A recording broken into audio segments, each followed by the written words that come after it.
क्या direct benefit transfer एक बड़ा स्टेप फॉरवर्ड नहीं है इस देश में? क्योंकि हमने हमेशा देखा कि जिसके लिए जो पैसा होता था सरकारें देती थी उन तक पहुंचता नहीं था। ये जो डायरेक्ट बेनिफिट ट्रांसफर है अकाउंट खोलकर, क्या ये एक बड़ा कदम नहीं है? ये एक सच्चाई है कि अभी परिस्थितियां बहुत आगे बढ़ने की जरूरत है, लेकिन ये अकाउंट्स खोलना और डायरेक्ट बेनिफिट ट्रांसफर की तरफ देखना एक बड़ा सवाल नहीं। और इसी पे जोड़ दे रही हूं एक और सवाल कि अगर दूसरे कार्यकाल में बीजेपी को जनता की तरफ से झटका लगा होता तब आपकी बातों में दम दिखता। अभी 3 साल अगली बार के लिए इंतजार करना है, लेकिन सवाल यह है कि दूसरी बार भी वो प्रचंड जनादेश से जीते। दोनों मुद्दों पर आपका जवाब। सुप्रिया जी।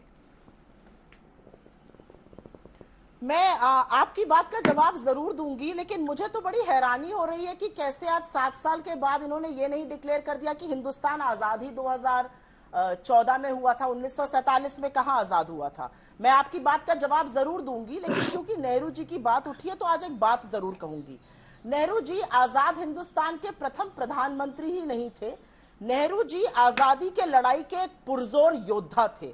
उन्होंने 9.5 साल अपने जीवन के जेलों में काटे आजादी की लड़ाई लड़ने के लिए। चाहते तो बहुत माफीनामे या मुखबिरी करके आराम का जीवन जी सकते थे, लेकिन ऐसा नहीं किया। नेहरू जी ने बहुत कुछ खोया था इस देश के लिए, ये मैं जरूर कहूंगी। खिसियाकर हंसने से इस समय कोई बात नहीं बनेगी।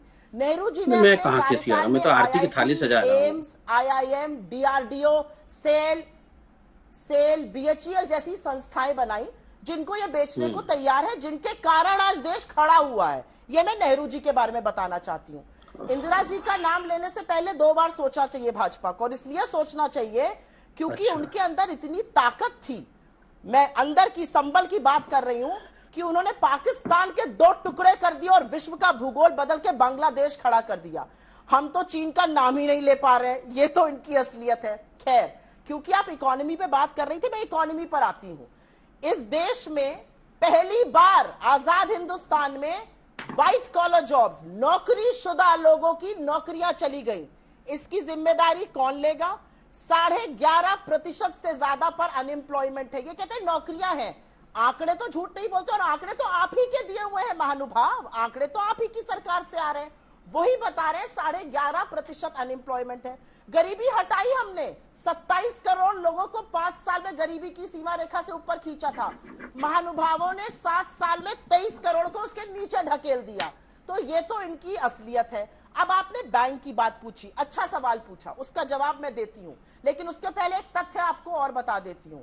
आप कॉर्पोरेट जॉब करती हैं, आपका PF कटता होगा, और वो PF अमूमन लोग छूते नहीं है, ये सोचकर कि ये रिटायरमेंट पे या बच्चों की पढ़ाई लिखाई में, शादी ब्याह पे, घर खरीदने में खर्चा होगा। आपको पता है मोदी जी की ऐसी कृपा रही कि 45,000 करोड़ रुपए उस PF से लोगों को विड्रॉ करना पड़ा, क्योंकि नौकरियां चली गई और वेतन घट गए।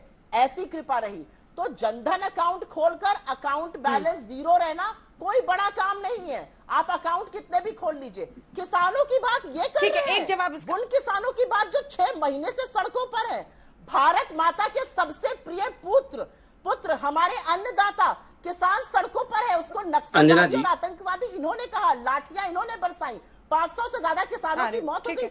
ये किसानों की बात कर रहे हैं। मतलब मैं तो ठीक है, किसानों के मुद्दे पर हो सकता है अगले शो में आपने 4 स्तंभों का जब जिक्र किया संबित जी, जी सुप्रिया जी, आपने संबित जी किसानों की बात सबसे पहले की। जी, आपने किसानों की बात सबसे पहले की, लेकिन जो सुप्रिया जी कह रही हैं, किसान सड़कों पर बैठा है। देखिए, ठंड में और कोरोना सबके बीच में, और किस तरह से लोगों की जान भी वहां पर जा रही है। अब सवाल यह है कि ये आपकी ही जवाबदेही जिम्मेदारी है ना। कब तक बोलिएगा कि किसान विपक्षी पार्टियों के हैं? किसान बैठे हैं सर, और आज भी कह रहे हैं कि जब तक उनकी बात नहीं मानी जाएगी घर वापसी नहीं। ये किसकी जवाबदेही है? मैं हमारी जवाबदेही है, शांति से जवाब दूंगा। अंजना जी, अगर सारे किसान देश के सड़क पर बैठे हुए हैं तो ये 30.54 करोड़ टन जो सबसे रिकॉर्ड बम्पर उत्पादन हुआ है इस बार खाद्यान्न का, दलहन, तिलहन, गेहूं, चावल, सबका, ये क्या रणदीप सुरजेवाला और राहुल गांधी जाके किसानी कर रहे थे?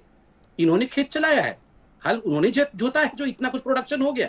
ये बात मत कहिए कि सारा किसान जो है नाराज होकर रास्ते पे बैठा हुआ है। नहीं, हाँ, मुट्ठी भर लोग जरूर आंदोलन कर रहे हैं, और वो क्यों कर रहे हैं, कैसा कर रहे हैं, वो 26 जनवरी में भी हमने देखा। अभी चार्जशीट भी आया है, और कोरोना काल में कोविड प्रोटोकॉल को तोड़ते हुए किस प्रकार से जान को जोखिम में डाल रहे हैं।